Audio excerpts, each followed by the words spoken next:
Well, আপনার science fiction cinema দেখা পছন্দ? তাহলে নেটফ্লিক্সে রিলিজ হয়েছে দ্য গ্রেট ফ্লড নামে এই সিনেমাটি। সত্যি বলতে সিনেমা মাথা ঘুরিয়ে রেখে দিয়েছে।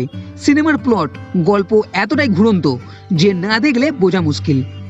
সিনেমা প্রথম দেখলে মনে হবে প্রাকৃতিক আপদা, উল্কাপিণ্ড পড়ার ফলে জলস্তর বেড়ে যায়, বন্যা দেখা দেয় এবং মেন যে চরিত্র গুইন ও তার ছেলে শনি বাঁচার চেষ্টা করছে, বিল্ডিংয়ের উপরের দিকে যাবার চেষ্টা করছে। কিন্তু না, এটা তো এর এক দিক। সিনেমার এক লুকোনো দিকও আছে যা সিনেমাকে এক উচ্চ পর্যায়ে নিয়ে যাবে এবং আপনার মাথা ঘোরানোর জন্য যথেষ্ট।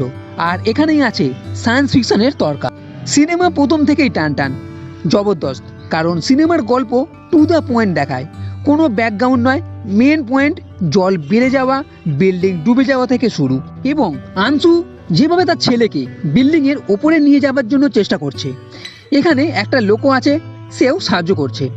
বিল্ডিংয়ের ওপরে যাবার সময় জলে পড়ে যাওয়া, সুনামি আসা, বিল্ডিংয়ের উপরে পড়া, তার থেকে বাঁচা সবই সলিড আছে।